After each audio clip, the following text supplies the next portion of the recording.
mainstream media's portrayal of climate change has become a contentious issue, with some arguing that it is being used as a tool to oppress Christians. While the relationship between climate change and Christianity may seem unrelated at first glance, a closer examination reveals that the media's narrative on climate change can have a profound impact on the Christian community. The media's emphasis on climate change has led to a shift in societal values, with a growing focus on environmentalism and a decreasing emphasis on traditional Christian values.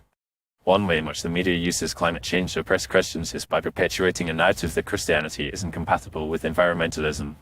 This narrative suggests that Christians are inherently anti-environmental and that their beliefs are at odds with the need to protect the planet. However, this is a gross misrepresentation of Christian teachings, which emphasize the importance of stewardship and care for creation.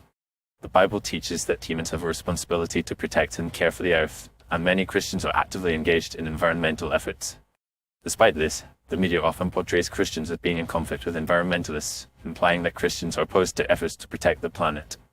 This narrative is not only misleading but also serves to marginalize and oppress Christians, making them feel as though their beliefs are not valued or respected.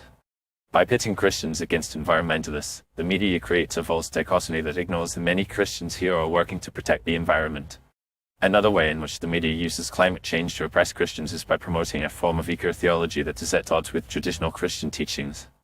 This eco-theology emphasizes the sacredness of the earth and the need to worship and reverence the natural world. While this may seem harmless, it can lead to a form of idolatry that replaces the worship of God with the worship of creation. This is a clear departure from traditional Christian teachings, which emphasize the importance of worshiping God alone. The media's promotion of eco-theology can be seen in the way that it covers climate change. Rather than simply reporting on the facts of climate change, the media often uses emotive language and imagery to create a sense of reverence and awe for the natural world. This can lead to a form of spiritual manipulation, where people are encouraged to revere the earth as a sacred entity rather than recognizing the true source of all creation. By promoting eco-theology, the media is subtly undermining traditional Christian teachings and replacing them with a form of pagan worship. Furthermore, the media's coverage of climate change often ignores the role that Christianity has played in shaping Western values and promoting environmental stewardship. The concept of stewardship, which is central to Christian teachings, emphasizes the importance of caring for and protecting the earth. However, this aspect of Christian theology is often overlooked in favor of a narrative that portrays Christians as being opposed to environmentalism.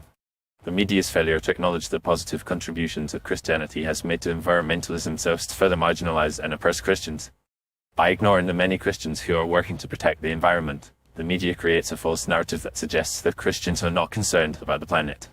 This not only undermines the efforts of Christians who are working to protect the environment, but also serves to further polarize the debate around climate change.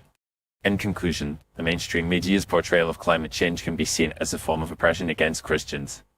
By perpetuating a narrative that Christianity is incompatible with environmentalism, promoting eco-theology, and ignoring the positive contributions that Christianity has made to environmentalism, the media creates a false narrative that marginalizes and oppresses Christians.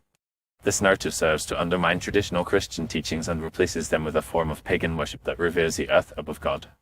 As such, it is essential to recognize the ways in which the media's coverage of climate change can be used to oppress Christians and to promote a more nuanced understanding of the relationship between Christianity and environmentalism.